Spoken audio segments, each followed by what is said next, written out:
أعوذ بالله من الشيطان الرجيم. بسم الله الرحمن الرحيم. ألف لام ميم. ذلك الكتاب لا ريب فيه هدى للمتقين الذين يؤمنون بالغيب ويقيمون الصلاة ومما رزقناهم ينفقون والذين يؤمنون بما أنزل إليك وما أنزل من قبلك وبالآخرة هم يوقنون أولئك على هدى من ربهم وأولئك هم المفلحون إن الذين كفروا سواء عليهم أأنذرتهم أم لم تنذرهم لا يؤمنون ختم الله على قلوبهم وعلى سمعهم وعلى أبصارهم غشاوة ولهم عذاب عظيم ومن الناس من يقول آمنا بالله وباليوم الآخر وما هم بمؤمنين يخادعون الله والذين آمنوا وما يخدعون إلا أنفسهم وما يشعرون في قلوبهم مرض فزادهم الله مرضا ولهم عذاب أليم بما كانوا يكذبون وإذا قيل لهم لا تفسدوا في الأرض قالوا إنما نحن مصلحون ألا إنهم هم المفسدون ولكن لا يشعرون وإذا قيل لهم آمنوا كما آمن الناس قالوا أنؤمن كما آمن السفهاء ألا إنهم هم السفهاء ولكن لا يعلمون وإذا لقوا الذين آمنوا قالوا آمنا وإذا خلوا إلى شياطينهم قالوا إنا معكم إنما نحن مستهزئون الله يستهزئ بهم ويمدهم في طغيانهم يعمهون أولئك الذين اشتروا الضلالة بالهدى فما ربحت تجارتهم وما كانوا مهتدين مثلهم كمثل الذي استوقد نارا فلما أضاءت ما حوله ذهب الله بنورهم وتركهم في ظلمات لا يبصرون صم بكم عمي فهم لا يرجعون أو كصيب من السماء فيه ظلمات ورعد وبرق يجعلون أصابعهم في آذانهم من الصواعق حذر الموت والله محيط بالكافرين يكاد البرق يخطف أبصارهم كلما أضاء لهم مشوا فيه وإذا أظلم عليهم قاموا ولو شاء الله لذهب بسمعهم وأبصارهم إن الله على كل شيء قدير يا أيها الناس اعبدوا ربكم الذي خلقكم والذين من قبلكم لعلكم تتقون الذي جعل لكم الأرض فراشا والسماء بناء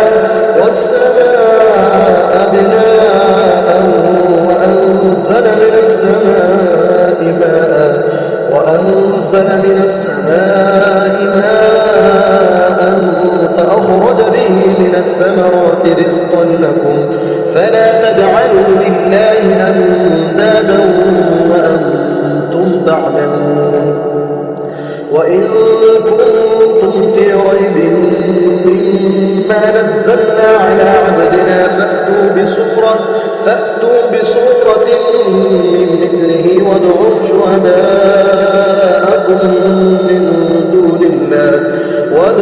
شهداءكم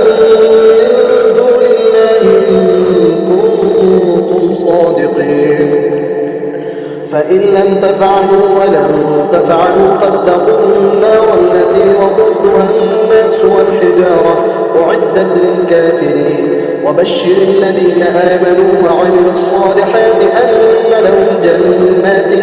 تجري من تحتها الأنهار كلما رزقوا منها من ثمرة رزقا قالوا هذا الذي رزقنا من قبل وأتوا به متشابها ولهم فيها أزواج مطهرة وهم فيها خالدون إن الله لا يستحيي أن يضرب مثلا ما بعوضة فما فوقها فأما الذين آمنوا فيعلمون أنه الحق من ربهم وأما الذين كفروا فيقولون ماذا أراد الله بهذا مثلا يضل به كثيرا ويهدي به كثيرا وما يضل به إلا الفاسقين الذين ينقضون عهد الله من بعد ميثاقه ويقطعون ما أمر الله به أن يوصل ويفسدون في الأرض أولئك هم الخاسرون كيف تكفرون بالله وكنتم أمواتا فأحياكم ثم يميتكم ثم يحييكم ثم إليه ترجعون هو الذي خلق لكم ما في الأرض جميعا ثم استوى إلى السماء فسواهن 7 سماوات وهو بكل شيء عليم وإذ قال ربك للملائكة إني جاعل في الأرض خليفة قالوا أتجعل فيها من يفسد فيها ويسفك الدماء ونحن نسبح بحمدك ونقدس لك قال إني أعلم ما لا تعلمون وعلم آدم الأسماء كلها ثم عرضهم على الملائكة فقال أنبئوني بأسماء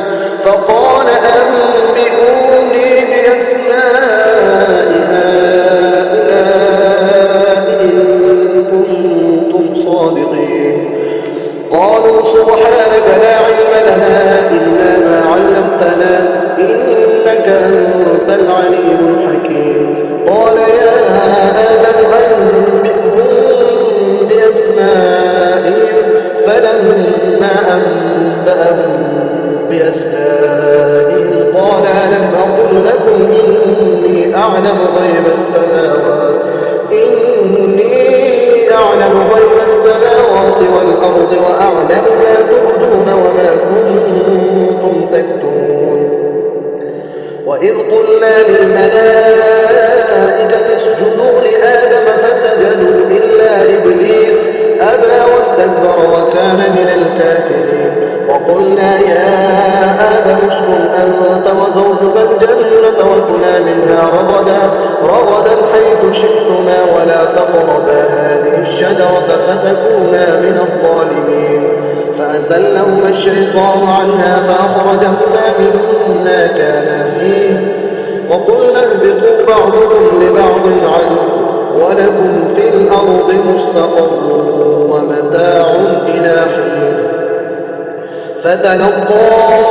آدم من ربه كلمات فتاب عليه إنه هو التواب الرحيم قلنا اهبطوا منها جميعا فإما يأتينكم مني هدى فمن تبع هداي فلا خوف عليهم ولا هم يحزنون والذين كفروا وكذبوا بآياتنا أولئك أصحاب النار هم فيها خالدون يا بني إسرائيل اذكروا نعمتي التي أنعمت عليكم وأوفوا بعهدي أوف بعهدكم وإياي فارهبون وآمنوا بما أنزلت مصدقا لما معكم ولا تكونوا أول كافر به ولا تشتروا بآياتي ثمنا قليلا وإياي فاتقون ولا تلبسوا الحق بالباطل وتكتموا الحق وأنتم وأقيموا الصلاة وآتوا الزكاة واركعوا مع الراكعين أتأمرون الناس بالبر وتنسون أنفسكم وأنتم تتلون الكتاب أفلا تعقلون واستعينوا بالصبر والصلاة وإنها لكبيرة إلا على الخاشعين الذين يظنون أنهم ملاقو ربهم وأنهم إليه راجعون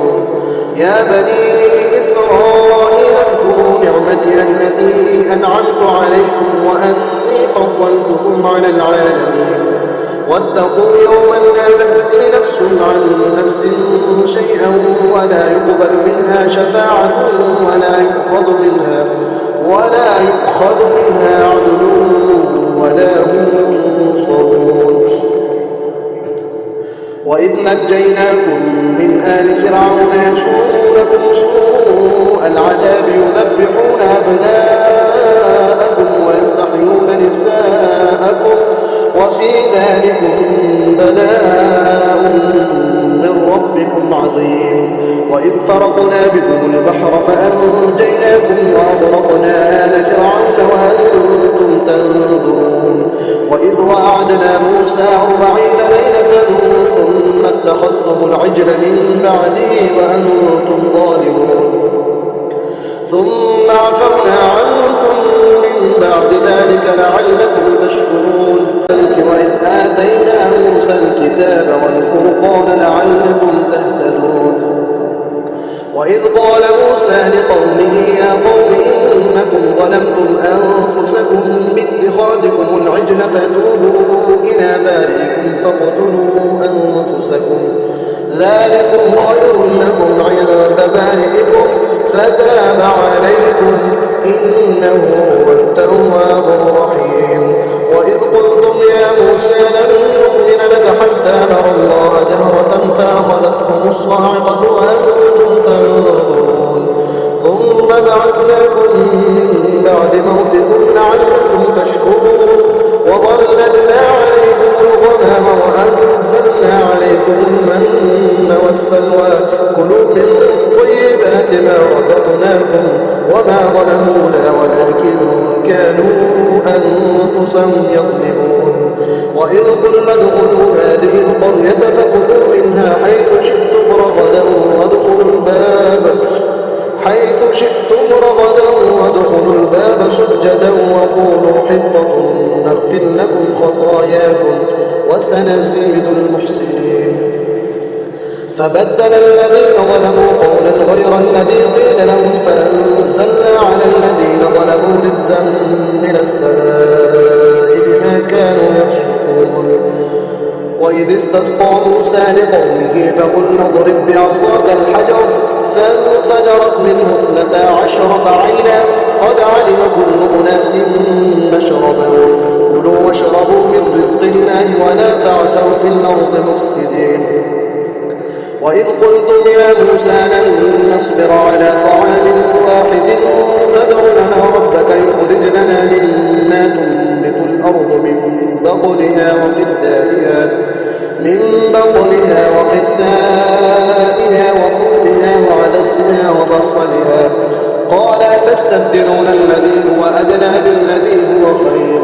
اهبطوا مصرا فإن لكم ما سألتم وضربت عليهم الذلة والمسكنة وباءوا بغضب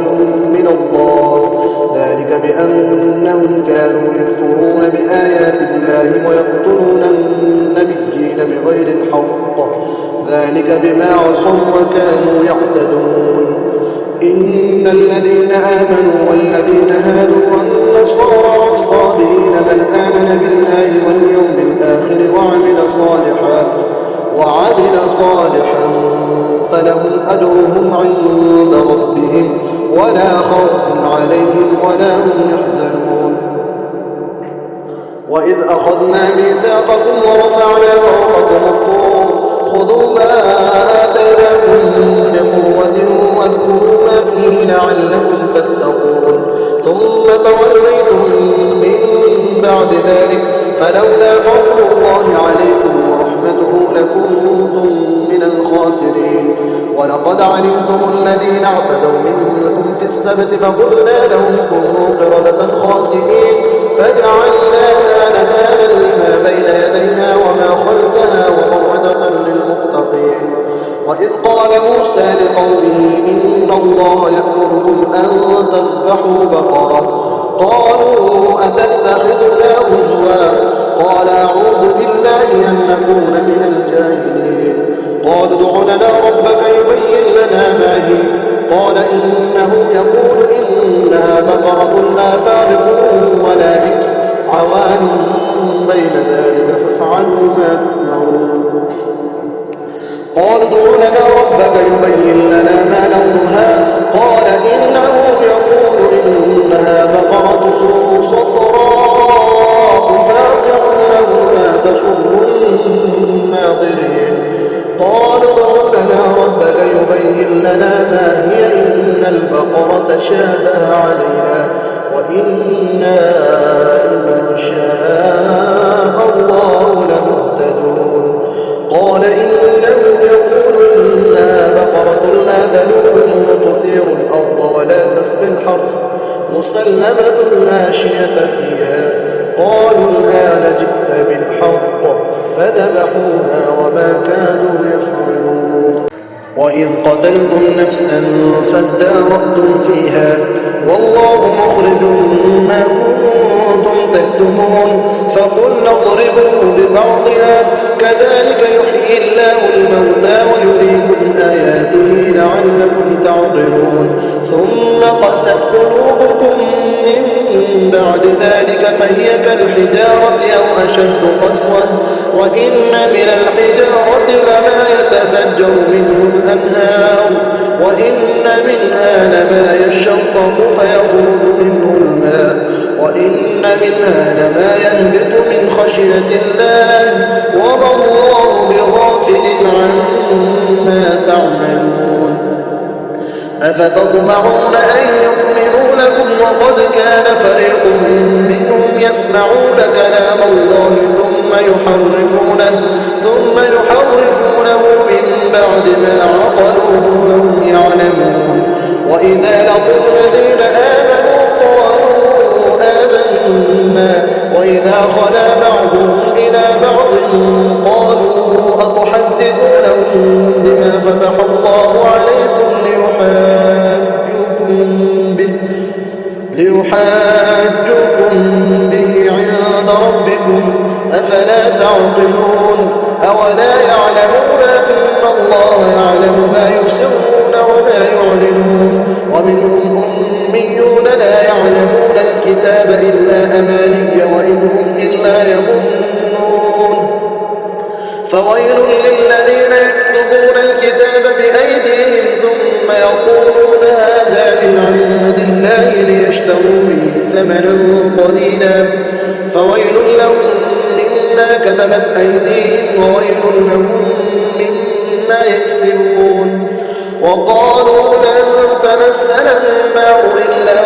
أياما معدودة قل اتخذتم عند الله عهدا فلن يخلف الله عهده وأن تقولون على الله ما لا تعلمون. بلى من كسب سيئة وأحاطت به خطيئته فأولئك أصحاب النار هم فيها خالدون. والذين آمنوا وعملوا الصالحات أولئك أصحاب الجنة هم فيها خالدون. وإذ أخذنا ميثاق بني إسرائيل لا تعبدون إلا الله وبالوالدين إحسانا وذي القربى واليتامى والمساكين وقولوا للناس حسنا وأقيموا الصلاة وآتوا الزكاة ثم توليتم إلا قليلا منكم وأنتم معرضون. وإذ أخذنا ميثاقكم لا تسفكون دماءكم ولا تخرجون أنفسكم من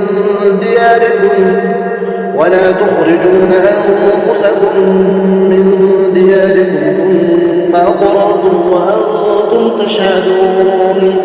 ثم أنتم هؤلاء تقتلون أنفسكم وتخرجون فريقا منكم من ديارهم تظاهرون عليهم بالإثم والعدوان وإن يأتوكم أسارى تفادوهم وهو محرم عليكم إخراجهم أفتؤمنون ببعض الكتاب وتكفرون ببعض فما جزاء من يفعل ذلك منكم إلا خزي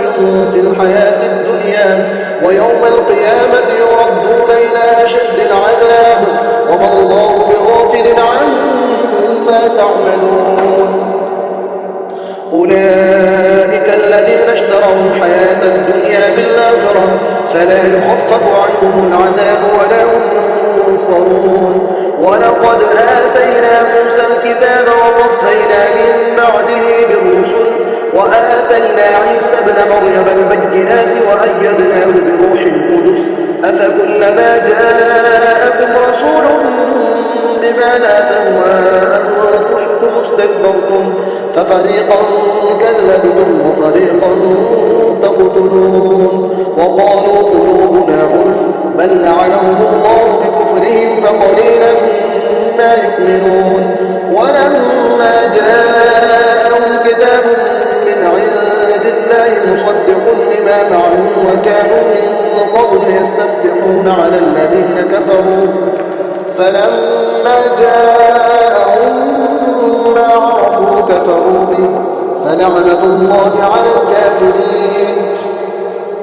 بئس ما اشتروا به أنفسهم أن يكفروا بما أنزل الله بغيا أن ينزل الله من فضله على من يشاء من عباده فباءوا بغضب على غضب وللكافرين عذاب مهين وإذا قيل لهم آمنوا بما أنزل الله قالوا نؤمن بما أنزل علينا ويكفرون بما وراءه وهو الحق مصدقا لما معهم قل فلم تقتلون أنبياء الله من قبل إن كنتم مؤمنين ولقد جاءكم موسى بالبينات ثم اتخذتم العجل من بعده وأنتم ظالمون وإذ أخذنا ميثاقكم ورفعنا فوقكم الطور خذوا ما آتيناكم بقوة واسمعوا قالوا سمعنا وعصينا وأشربوا في قلوبهم العجل بكفرهم قل بئس ما يأمركم به إيمانكم إن كنتم مؤمنين قل إن كانت لكم الدار الآخرة عند الله خالصة من دون الناس فتمنوا الموت إن كنتم صادقين ولن يتمنوه أبدا بما قدمت أيديهم والله عليم بالظالمين ولتجدنهم أحرص الناس على حياة ومن الذين أشركوا يود أحدهم لو يعمر 1000 سنة وما هو بمزحزحه من العذاب أن يعمر والله بصير بما يعملون قل من كان عدوا لجبريل فإنه نزله على قلبك بإذن الله مصدقا لما بين يديه هدى وبشرى للمؤمنين من كان عدوا لله وملائكته ورسله وجبريل وميكال فإن الله عدو للكافرين ولقد أنزلنا إليك آيات بينات وما يكفر بها إلا الفاسقون أو كلما عاهدوا عهدا نبذه فريق منهم بل أكثرهم لا يؤمنون ولما جاءهم رسول من عند الله مصدق لما معهم نبذ فريق من الذين أوتوا كتاب الله وراء ظهورهم كأنهم لا يعلمون واتبعوا ما تتلو الشياطين على ملك سليمان وما كفر سليمان ولكن الشياطين كفروا يعلمون الناس السحر وما أنزل على الملكين ببابل هاروت وماروت وما يعلمان من أحد حتى يقولا إنما نحن فتنة فلا تكفر فيتعلمون منهما ما يفرقون به بين المرء وزوجه وما هم بضارين به من أحد إلا بإذن الله ويتعلمون ما يضرهم ولا ينفعهم ولقد علموا لمن اشتراه ما له في الآخرة من خلاق ولبئس ما شروا به أنفسهم لو كانوا يعلمون ولو أنهم آمنوا واتقوا لمثوبة من عند الله خير لو كانوا يعلمون يا أيها الذين آمنوا لا تقولوا راعنا وقولوا انظرنا واسمعوا وللكافرين عذاب أليم ما يود الذين كفروا من أهل الكتاب ولا المشركين أن ينزل عليكم من خير من ربكم والله يختص برحمته من يشاء والله ذو الفضل العظيم ما ننسخ من آية أو ننسها نأت بخير منها أو مثلها ألم تعلم أن الله على كل شيء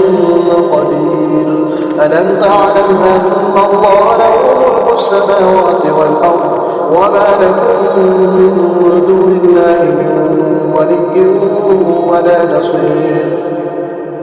أم تريدون أن تسألوا رسولكم كما سئل موسى من قبل ومن يتبدل الكفر بالإيمان فقد ضل سواء السبيل ود كثير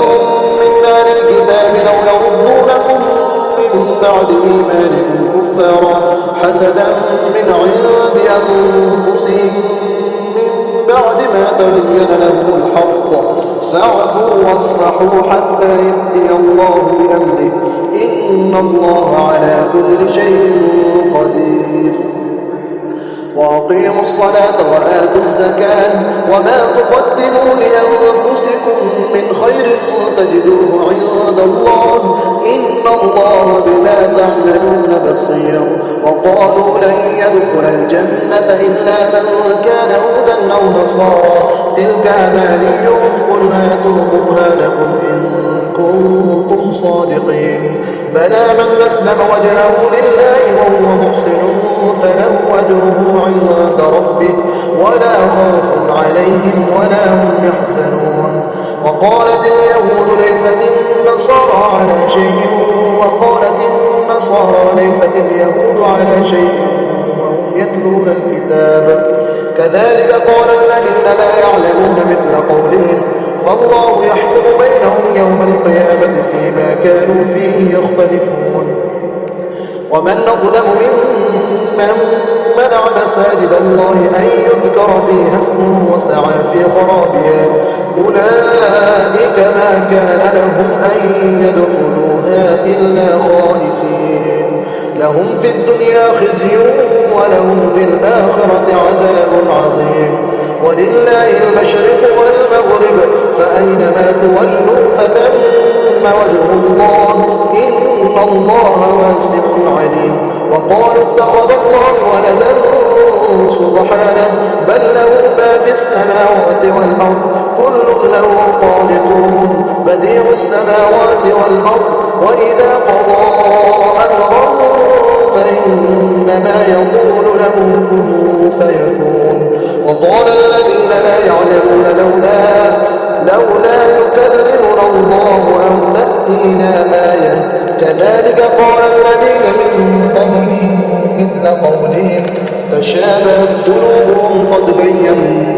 الآيات لقوم يوقنون إنا أرسلناك بالحق بشيرا ونذيرا ولا تسأل عن أصحاب الجحيم ولن ترضى عنك اليهود ولا النصارى حتى تتبع ملتهم قل إن هدى الله هو الهدى ولئن اتبعت أهواءهم بعد الذي جاءك من العلم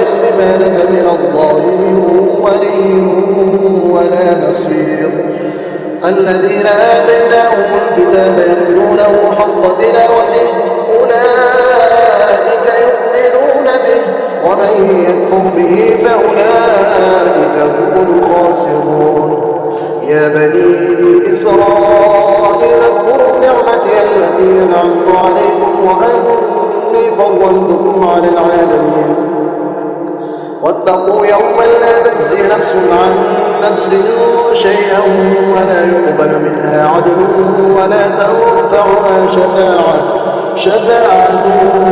ولا هم ينصرون. وإذ ابتلى إبراهيم ربه بكلمات فأتمهن قال إني جاعلك للناس إماما قال ومن ذريتي قال لا ينال عهد الظالمين. وإذ جعلنا البيت مثابة للناس وأمنا واتخذوا من مقام إبراهيم مصلى وعهدنا إلى إبراهيم وإسماعيل أن طهرا بيتي للطائفين والعاكفين والركع السجود. وإذ قال إبراهيم رب اجعل هذا بلدا آمنا وارزق أهله من الثمرات من آمن منهم بالله واليوم الآخر. قال ومن كفر فأمتعه قليلا ثم اضطره إلى عذاب النار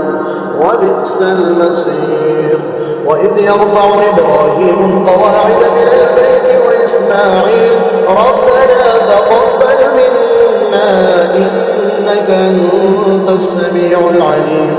ربنا واجعلنا مسلمين لك ومن ذريتنا أمة مسلمة لك وأرنا مناسكنا وتب علينا إنك أنت التواب الرحيم.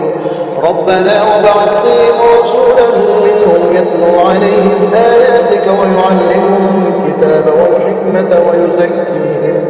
إنك أنت العزيز الحكيم. ومن يرغب عن ملة إبراهيم إلا من سفه نفسه ولقد اصطفيناه في الدنيا وإنه في الآخرة لمن الصالحين. إذ قال له ربه أسلم قال أسلمت لرب العالمين. ووصى بها إبراهيم بنيه ويعقوب يا بني إن الله اصطفى لكم الدين فلا تموتن إلا وأنتم مسلمون. أم كنتم شهداء إذ حضر يعقوب الموت إذ قال لبنيه ما تعبدون من بعدي قالوا نعبد إلهك وإله آبائك إبراهيم وإسماعيل وإسحاق إلها واحدا ونحن له مسلمون. تلك أمة قد خلت لها ما كسبت ولكم ما كسبتم ولا تسألون عما كانوا يعملون. وقالوا كونوا هودا أو نصارى تهتدوا قل بل ملة إبراهيم حنيفا وما كان من المشركين. قولوا آمنا بالله وما أنزل إلينا وما أنزل إلى إبراهيم وإسماعيل وإسحاق ويعقوب والأسباط وما أوتي موسى وعيسى وما أوتي النبيون من ربهم لا نفرق بين أحد منهم ونحن له مسلمون. فإن آمنوا بمثل ما آمنتم به فقد اهتدوا وإن تولوا فإنما هم في شقاق فسيكفيكهم الله وهو السميع العليم. صبغة الله ومن أحسن من الله صبغة ونحن له عابدون. قل أتحاجوننا في الله وهو ربنا وربكم ولنا أعمالنا ولكم أعمالكم ونحن له مخلصون. أم تقولون إن إبراهيم وإسماعيل وإسحاق ويعقوب والأسباط كانوا هودا أو نصارى قل أأنتم أعلم أم الله ومن أظلم ممن كتم شهادة عنده من الله وما الله بغافل عما تعملون. تلك أمة قد خلت لها ما كسبت ولكم ما كسبتم ولا تسألون عما كانوا يعملون. سيقول السفهاء من الناس ما ولاهم عن قبلتهم التي كانوا عليها قل لله المشرق والمغرب يهدي من يشاء إلى صراط مستقيم. وكذلك جعلناكم أمة وسطا لتكونوا شهداء على الناس ويكون الرسول عليكم شهيدا وما جعلنا القبلة التي كنت عليها إلا لنعلم من يتبع الرسول ممن ينقلب على عقبيه وإن كانت لكبيرة إلا على الذين هدى الله وما كان الله ليضيع إيمانكم إن الله بالناس لرءوف رحيم. قد نرى تقلب وجهك في السماء فلنولينك قبلة ترضاها فول وجهك شطر المسجد الحرام وحيث ما كنتم فولوا وجوهكم شطره وإن الذين أوتوا الكتاب ليعلمون أنه الحق من ربهم وما الله بغافل عما يعملون. ولئن أتيت الذين أوتوا الكتاب بكل آية ما تبعوا قبلتك وما أنت بتابع قبلتهم وما بعضهم بتابع قبلة بعض ولئن اتبعت أهواءهم من بعد ما جاءك من العلم إنك إذا لمن الظالمين. الذين آتيناهم الكتاب يعرفونه كما يعرفون أبناءهم وإن فريقا منهم ليكتمون الحق وهم يعلمون. الحق من ربك فلا تكونن من الممترين. ولكل وجهة هو موليها فاستبقوا الخيرات أينما تكونوا يأت بكم الله جميعا إن الله على كل شيء قدير.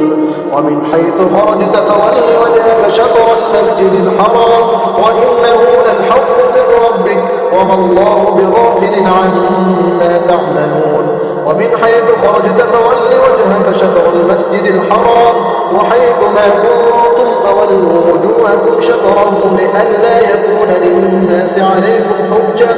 إلا الذين ظلموا منهم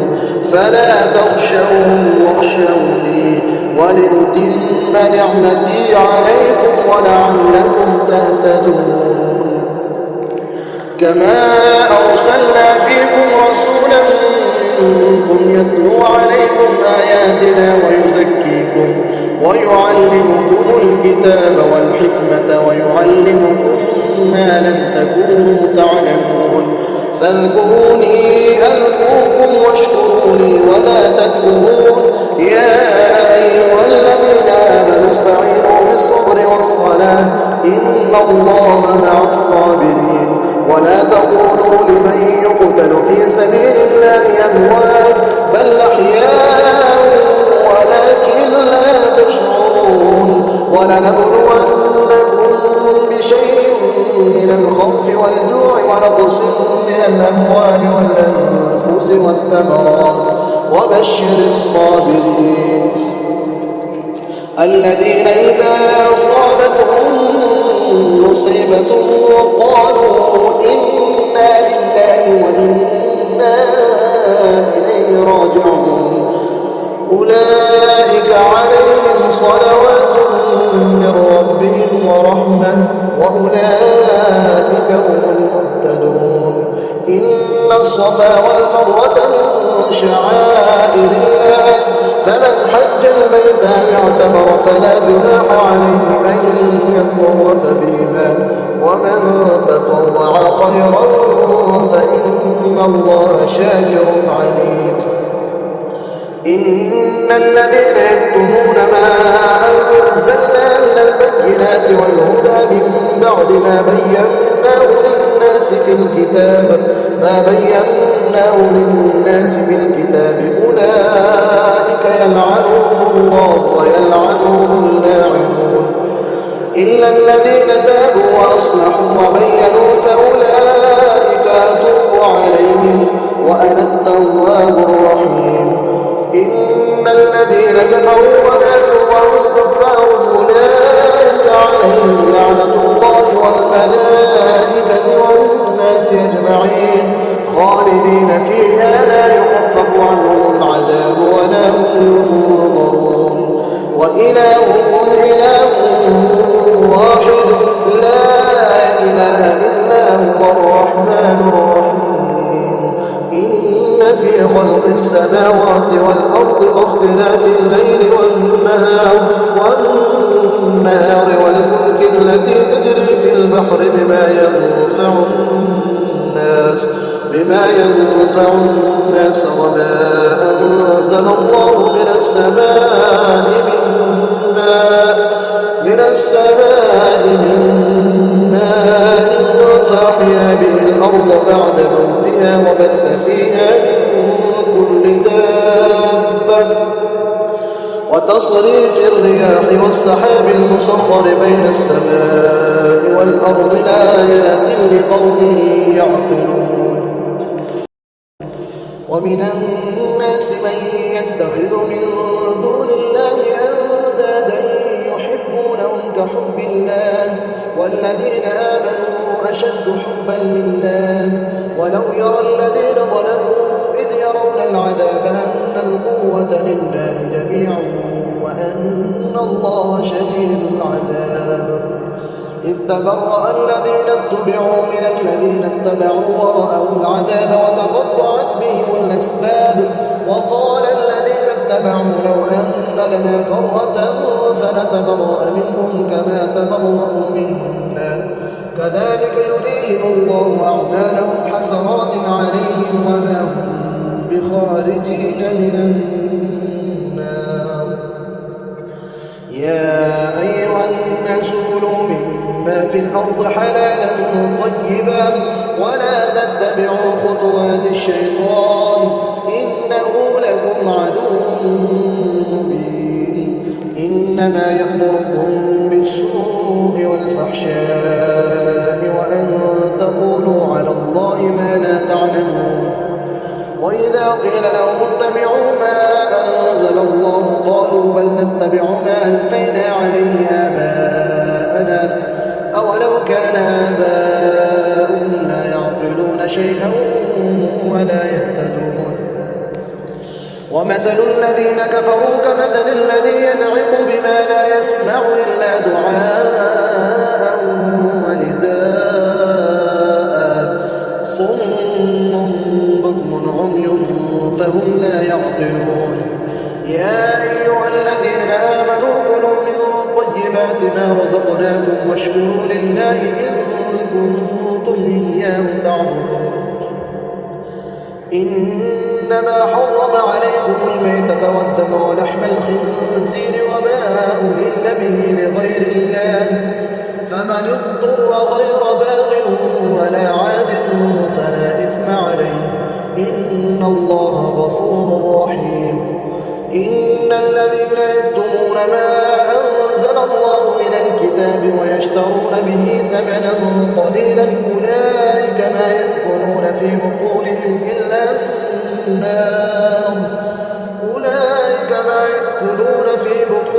إلا النار ولا يكلمهم الله يوم القيامة ولا يزكيهم ولهم عذاب أليم أولئك الذين اشتروا الضلالة بالهدى والعذاب بالمغفرة فما أصبرهم على النار ذلك بأن الله نزل الكتاب بالحق وإن الذين اختلفوا في الكتاب لفي شقاق بعيد ليس البر أن تولوا وجوهكم قبل المشرق والمغرب ولكن البر من آمن بالله واليوم الآخر والملائكة والكتاب والنبيين وآتى المال على حبه ذوي القربى واليتامى والمساكين وابن السبيل والسائلين وفي الرقاب وأقام الصلاة وآتى الزكاة والموفون بعهدهم إذا عاهدوا والصابرين في البأساء والضراء وحين البأس أولئك الذين صدقوا وأولئك هم المتقون. يا أيها الذين آمنوا كتب عليكم القصاص في القتلى الحر بالحر والعبد بالعبد والأنثى بالأنثى فمن عفي له من أخيه شيء فاتباع بالمعروف وأداء إليه بإحسان ذلك تخفيف من ربكم ورحمة فمن اعتدى بعد ذلك فله عذاب أليم. ولكم في القصاص حياة يا أولي الألباب لعلكم تتقون. كتب عليكم إذا حضر أحدكم الموت إن ترك خيرا الوصية للوالدين والأقربين بالمعروف حقا على المتقين فمن بدله بعدما سمعه فإنما إثمه على الذين يبدلونه إن الله سميع عليم. فمن خاف من موص جنفا أو إثما فأصلح بينهم فلا إثم عليه إن الله غفور رحيم. يا أيها الذين آمنوا كتب عليكم الصيام كما كتب على الذين من قبلكم لعلكم تتقون أياما معدودات فمن كان منكم مريضا أو على سفر فعدة من أيام أخر وعلى الذين يطيقونه فدية طعام مسكين فمن تطوع خيرا فهو خير له وأن تصوموا خير لكم إن كنتم تعلمون. شهر رمضان الذي أنزل فيه القرآن هدى للناس وبينات من الهدى والفرقان فمن شهد منكم الشهر فليصم ومن كان مريضا أو على سفر فعدة من أيام أخر يريد الله بكم اليسر ولا يريد بكم العسر ولتكملوا العدة ولتكبروا الله على ما هداكم ولعلكم تشكرون. وإذا سألك عبادي عني فإني قريب أجيب دعوة الداعي إذا دعاني فليستجيبوا لي وليؤمنوا بي لعلهم يرشدون.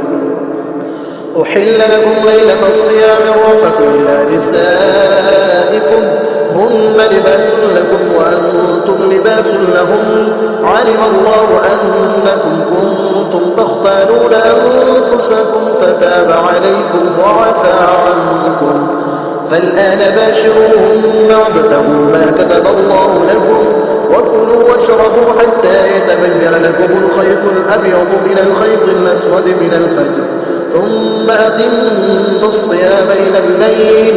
ولا تباشروهن وأنتم عاكفون في المساجد تلك حدود الله فلا تقربوها كذلك يبين الله آياته للناس لعلهم يتقون. ولا تأكلوا أموالكم بينكم بالباطل وتدلوا بها إلى الحكام لتأكلوا فريقا من أموال الناس بالإثم وأنتم تعلمون. يسألونك عن الأهلة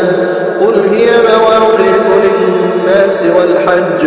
وليس البر بأن تأتوا البيوت من ظهورها ولكن البر من اتقى وأتوا البيوت من أبوابها واتقوا الله لعلكم تفلحون. وقاتلوا في سبيل الله الذين يقاتلونكم ولا تعتدوا إن الله لا يحب المعتدين. واقتلوهم حيث ثقفتموهم وأخرجوهم من حيث أخرجوكم والفتنة ولا تقاتلوهم عند المسجد الحرام حتى يقاتلوكم فيه، فإن قاتلوكم فاقتلوهم، كذلك جزاء الكافرين. فإن انتهوا فإن الله غفور رحيم. وقاتلوهم حتى لا تكون فتنة ويكون الدين لله، فإن انتهوا فلا عدوان إلا على الظالمين. الشهر الحرام بالشهر الحرام والحرمات قصاص، فمن اعتدى عليكم فاعتدوا عليه بمثل ما اعتدى عليكم. واتقوا الله واعلموا أن الله مع المتقين. وأنفقوا في سبيل الله ولا تلقوا بأيديكم إلى التهلكة وأحسنوا إن الله يحب المحسنين. وأتموا الحج والعمرة لله، فإن أحسرتم فما استيسر من الهدي، ولا تحلقوا رؤوسكم حتى يبلغ الهدي محله، فمن كان منكم مريضا أو به أذى من رأسه ففدية من صيام أو صدقة أو نسك، فإذا أمنتم فمن تمتع بالعمرة إلى الحج فما استيسر من الهدي، فمن لم يجد فصيام 3 أيام في الحج و7 إذا رجعتم، تلك 10 كاملة، ذلك لمن لم يكن أهله حاضر المسجد الحرام. واتقوا الله واعلموا أن الله شديد العقاب. الحج أشهر معلومات، فمن فرض فيهن الحج فلا رفث ولا فسوق ولا جدال في الحج، وما تفعلوا من خير يعلمه الله، وتزودوا فإن خير الزاد التقوى، واتقون يا أولي الألباب. ليس عليكم جناح أن تبتغوا فضلا من ربكم، فإذا أفضتم من عرفات فاذكروا الله عند المشعر الحرام، واذكروه كما هداكم وإن كنتم من قبله لمن الضالين. ثم أفيضوا من حيث أفاض الناس واستغفروا الله إن الله غفور رحيم. فإذا قضيتم مناسككم فاذكروا الله كذكركم آباءكم أو أشد ذكرا، فمن الناس من يقول ربنا آتنا في الدنيا وما له في الآخرة من خلاق، ومنهم من يقول ربنا آتنا في الدنيا حسنة وفي الآخرة حسنة وقنا عذاب النار. أولئك لهم نصيب مما كسبوا والله سريع الحساب. واذكروا الله في أيام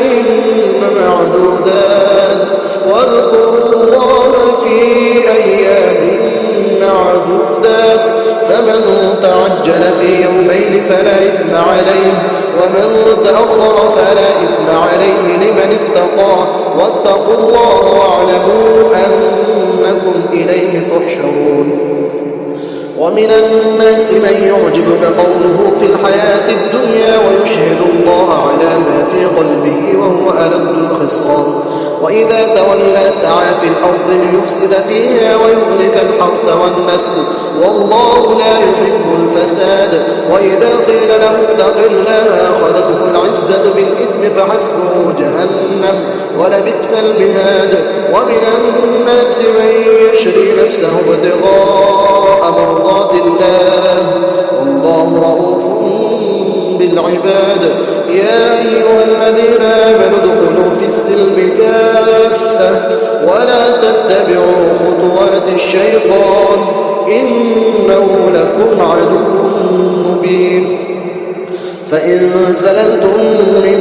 بعد ما جاءتكم البينات فاعلموا أن الله عزيز حكيم. هل ينظرون إلا أن يأتيهم الله في ظلل من الغمام والملائكة وقضي الأمر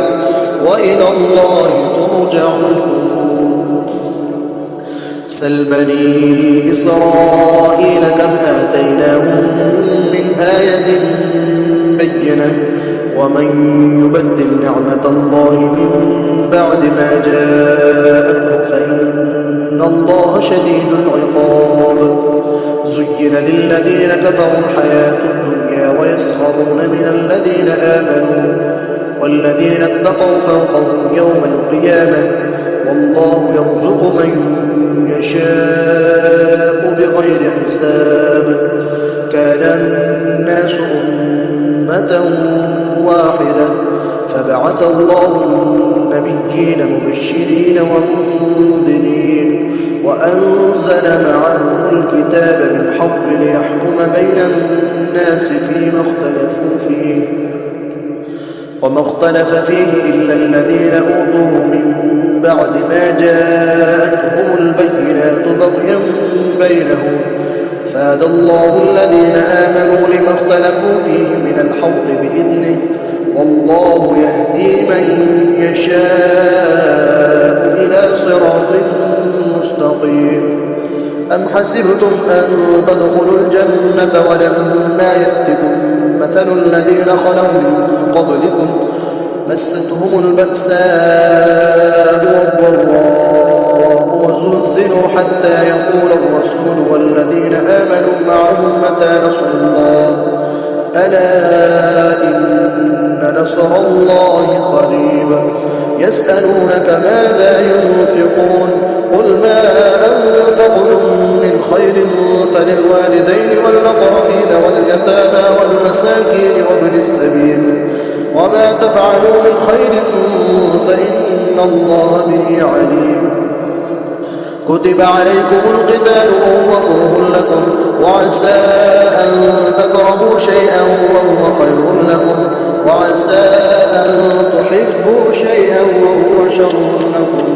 والله يعلم وأنتم لا تعلمون. يسألونك عن الشهر الحرام قتال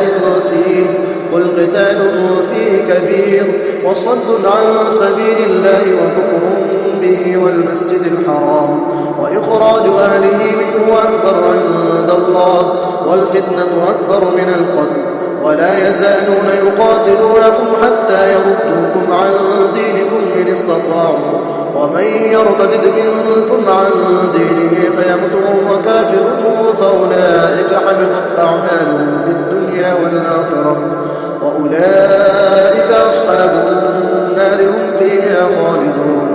إن الذين آمنوا والذين هاجروا وجاهدوا في سبيل الله أولئك يرجون رحمة الله والله غفور رحيم. يسألونك عن الخمر والميسر قل فيهما إثم كبير ومنافع للناس وإثمهما أكبر من نفعهما ويسألونك ماذا ينفقون قل العفو كذلك يبين الله لكم الآيات لعلكم تتفكرون في الدنيا والآخرة. ويسألونك عن اليتامى قل إصلاح لهم خير وإن تخالطوهم فإخوانكم والله يعلم المفسد من المصلح ولو شاء الله لأعنتكم إن الله عزيز حكيم. ولا تنكحوا المشركات حتى يؤمنوا ولأمة مؤمنة خير من مشركة ولو أعجبتكم ولا تنكحوا المشركين حتى يؤمنوا ولعبد مؤمن خير من مشرك ولو أعجبكم أولئك يدعون إلى النار والله يدعو إلى الجنة والمغفرة بإذنه ويبين آياته للناس لعلهم يتذكرون. ويسألونك عن المحيض قل هو أذى فاعتزلوا النساء في المحيض ولا تقربوهن حتى يطهرن فإذا تطهرن فأتوهن من حيث أمركم الله إن الله يحب التوابين ويحب المتطهرين. نساؤكم حرث لكم فأتوا حرثكم أن شئتم وقدموا لأنفسكم واتقوا الله واعلموا أنكم ملاقوه وبشر المؤمنين. ولا تجعلوا الله عرضة لأيمانكم أن تبروا وتتقوا وتصلحوا بين الناس والله سميع عليم. لا يؤاخذكم الله باللغو في أيمانكم ولكن يؤاخذكم بما كسبت قلوبكم والله غفور حليم. للذين يؤمنون من نسائهم تربص 4 أشهر فإن فاءوا فإن الله غفور رحيم وإن عزموا الطلاق فإن الله سميع عليم. والمطلقات يتربصن بأنفسهن 3 قروء ولا يحل لهن أن يكتمن ما خلق الله في أرحامهن إن كن يؤمن بالله واليوم الآخر وبعولتهن أحق بردهن في ذلك إن أرادوا إصلاحا ولهن مثل الذي عليهن بالمعروف وللرجال عليهن درجة والله عزيز حكيم. الطلاق 2 فإمساك بمعروف أو تصريح بإحسان ولا يحل لكم أن تأخذوا مما آتيتموهن شيئا إلا أن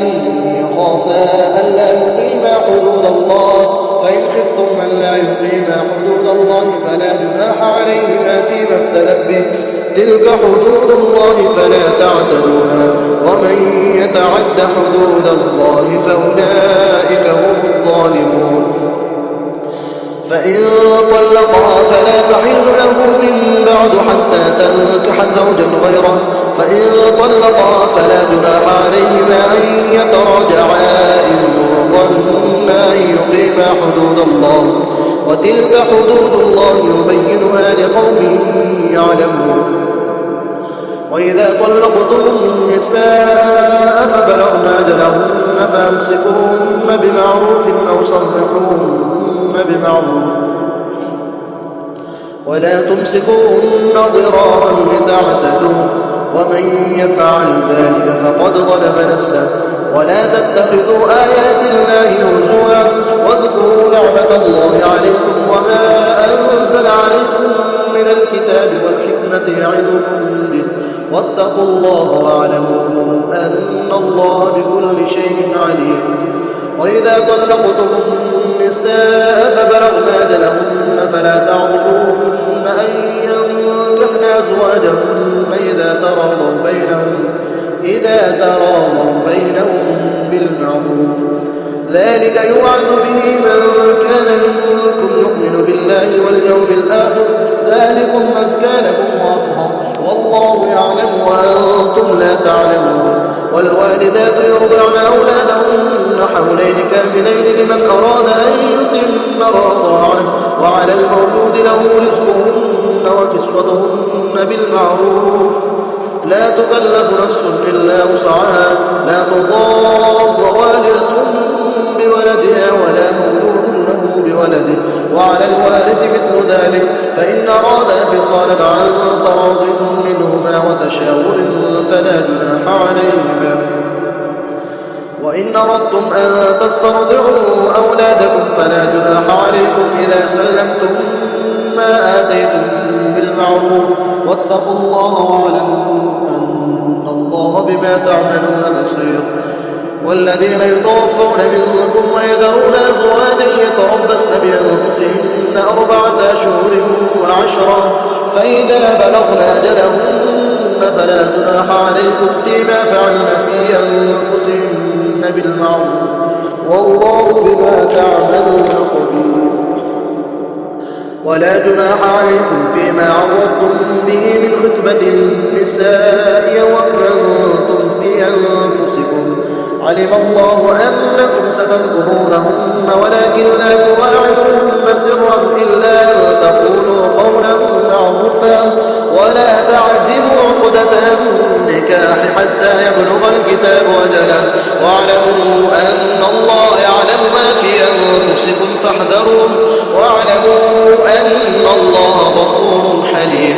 لا جناح عليكم إن طلقتم النساء ما لم تمسوهن أو تفرضوا لهن فريضة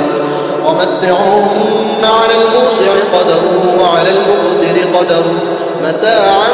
بالمعروف حقا على المحسنين. وإن طلقتموهن من قبل أن تمسوهن وقد فرضتم لهن فريضة فنصف ما فرضتم إلا أن يعفون أو يعفو الذي بيده عقدة النكاح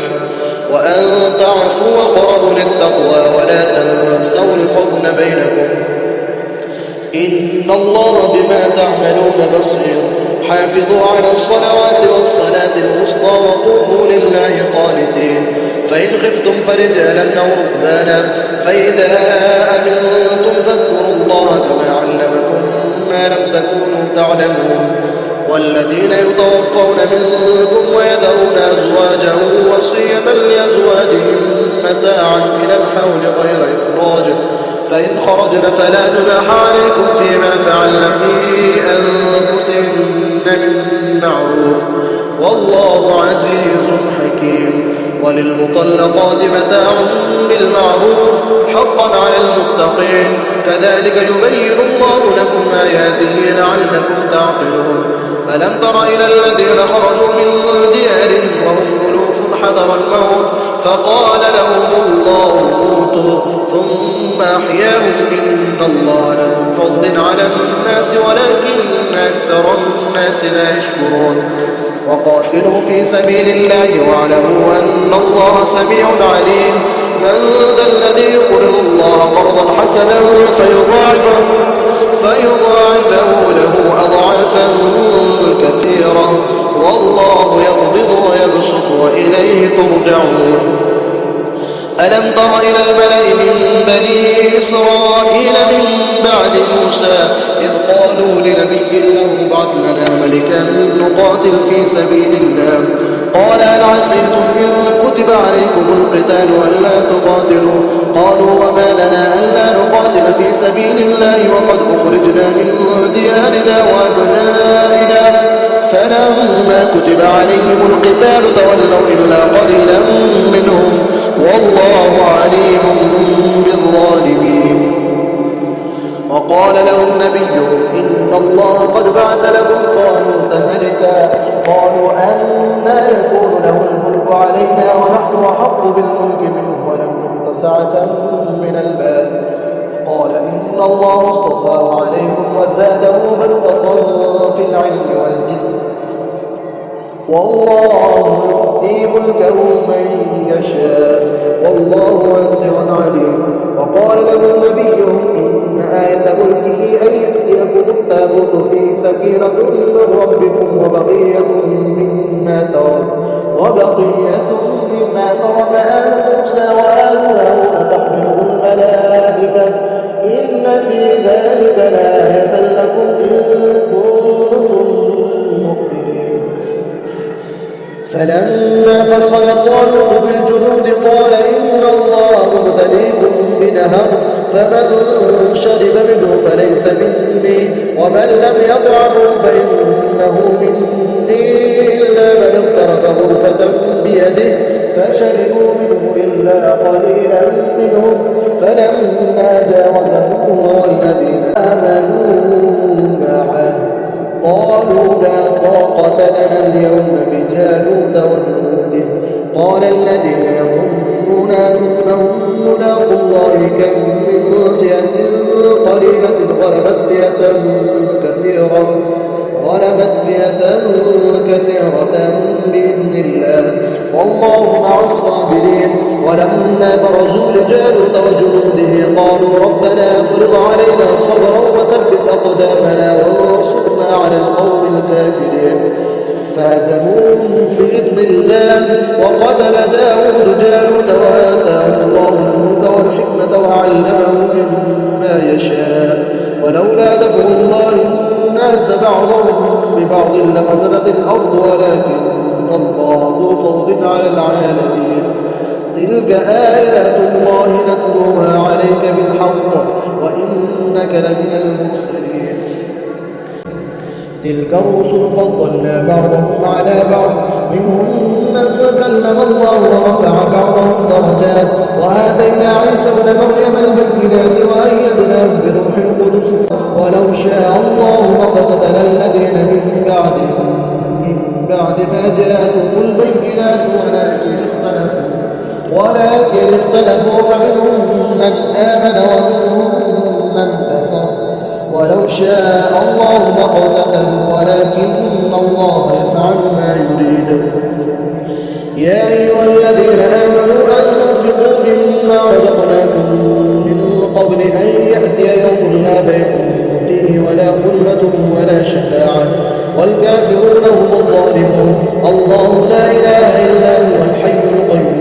لا تأخذه سنة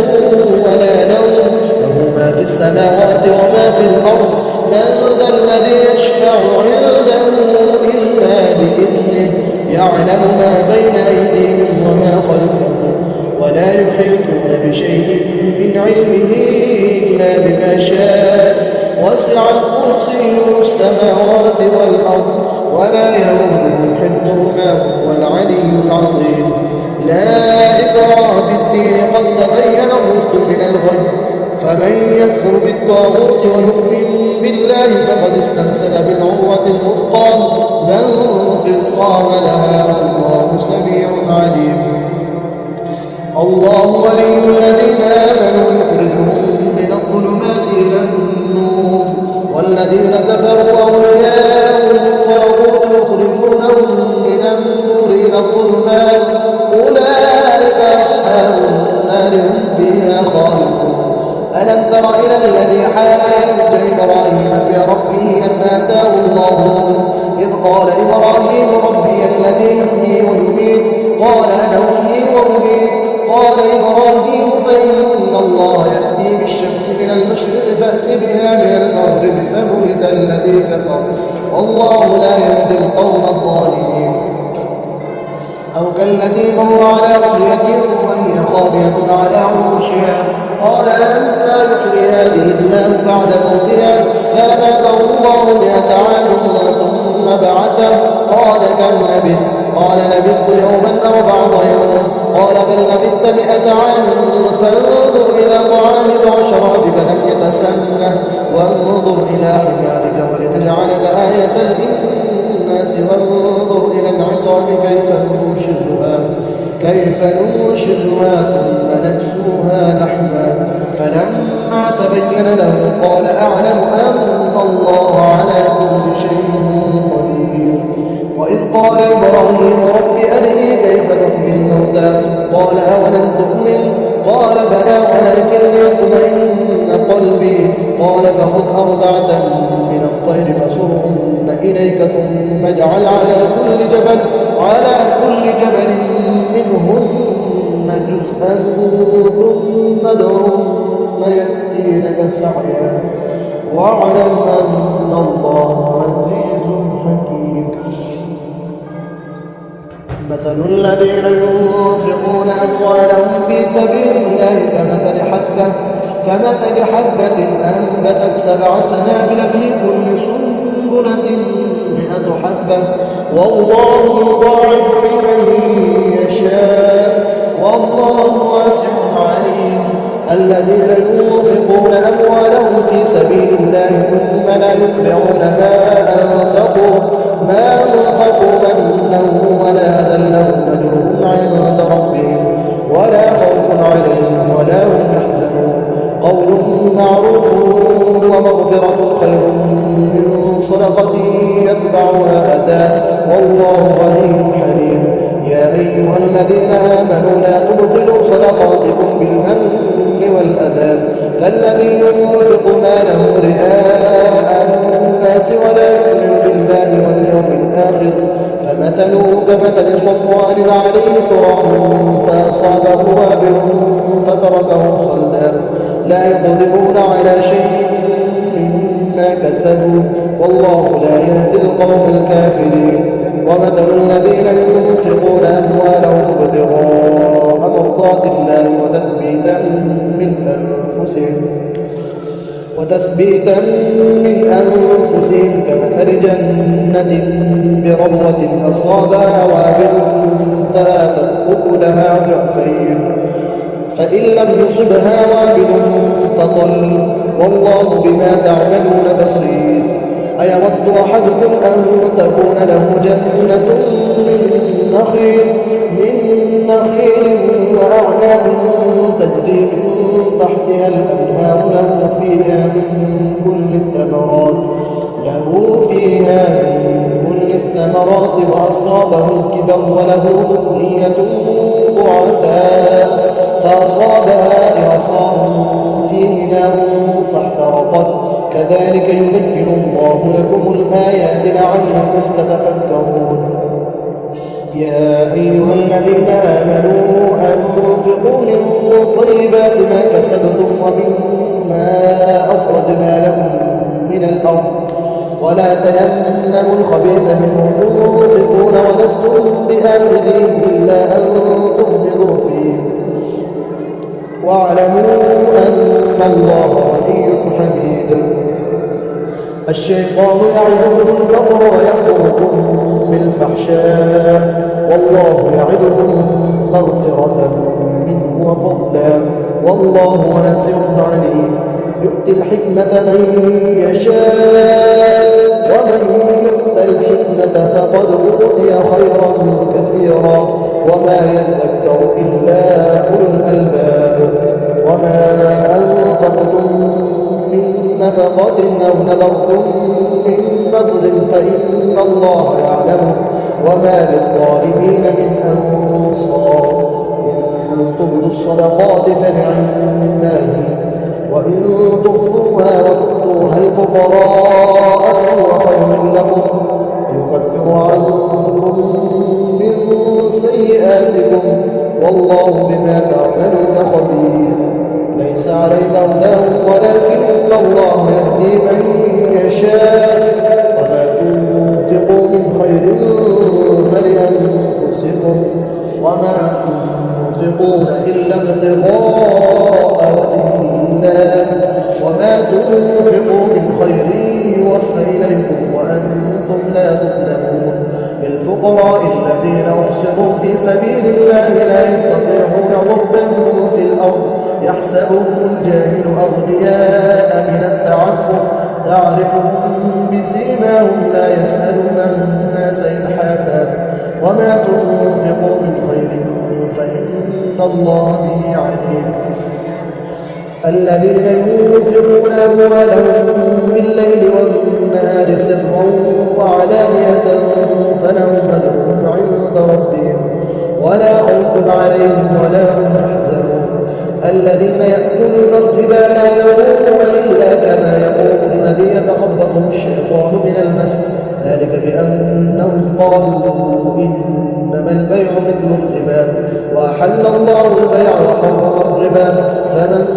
جاءه موعظة من ربه فانتهى فله ما سلف وأمره إلى الله ومن عاد فأولئك أصحاب النار هم فيها خالدون. يمحق الله الربا ويربي الصدقات والله لا يحب كل كفار أثيم. إن الذين آمنوا وعملوا الصالحات وأقاموا الصلاة وآتوا الزكاة لهم أجرهم عند ربهم ولا خوف عليهم ولا هم يحزنون. يا أيها الذين آمنوا اتقوا الله وذروا ما بقي من الربا إن كنتم مؤمنين فإن لم تفعلوا فأذنوا بحرب من الله ورسوله وإن تبتم فلكم رؤوس أموالكم لا تظلمون ولا تظلمون. وإن كان ذو عسرة فنظرة إلى ميسرة وأن تصدقوا خير لكم إن كنتم تعلمون. واتقوا يوما ترجعون فيه إلى الله ثم توفى كل نفس ما كسبت وهم لا يظلمون. يا أيها الذين آمنوا إذا تداينتم بدين إلى أجل مسمى فاكتبوه وليكتب بينكم كاتب بالعدل ولا يأب كاتب أن يكتب كما علمه الله فليكتب وليملل الذي عليه الحق وليتق الله ربه ولا يبخس منه شيئا فإن كان الذي عليه الحق سفيها أو ضعيفا أو لا يستطيع أن يمله فليملل وليه بالعدل واستشهدوا شهيدين من رجالكم فإن لم يكونا رجلين فرجل وامرأتان ممن ترضون من الشهداء أن تضل إحداهما فتذكر إحداهما الأخرى ولا يأبى الشهداء إذا ما دعوا ولا تسأموا أن تكتبوه صغيرا أو كبيرا إلى أجله ذلكم مقسط عند الله وأقرب للشهادة وأدنى ألا ترتابوا إلا أن تكون تجارة حاضرة تديرونها بينكم فليس عليكم جناح ألا تكتبوها وأشهدوا إذا تبايعتم ولا يضار كاتب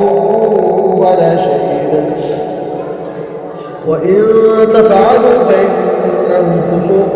بكم واتقوا الله ويعلمكم الله والله بكل شيء عليم وإن كنتم على سفر ولم تجدوا كاتبا فرهان مقبوضا فإن من بعضكم بعضا فليؤدي الذي اؤتمن أمانته وليتق الله ربه ولا تكتموا الشهادة ومن يكتمها فإنه آثم قلبه والله بما تعملون عليم لله ما في السماوات وما في الأرض وإن تبدوا ما في أنفسكم أو تخفوه يحاسبكم به الله فيغفر لمن يشاء ويعذب من يشاء والله على كل شيء قدير آمن الرسول بما أنزل إليه من ربه والمؤمنون كل آمن بالله وملائكته وكتبه ورسله لا نفرق بين أحد من رسله وقالوا سمعنا وأطعنا غفرانك ربنا وإليك المصير لا يكلف الله نفسا إلا وسعها لها ما كسبت وعليها ما اكتسبت ربنا لا تؤاخذنا إن نسينا أو أخطأنا ربنا ولا تحمل علينا إصرا كما حملته على الذين من قبلنا ربنا ولا تحملنا ما لا طاقة لنا به واعف عنا واغفر لنا وارحمنا أنت مولانا فانصرنا على القوم الكافرين صدق الله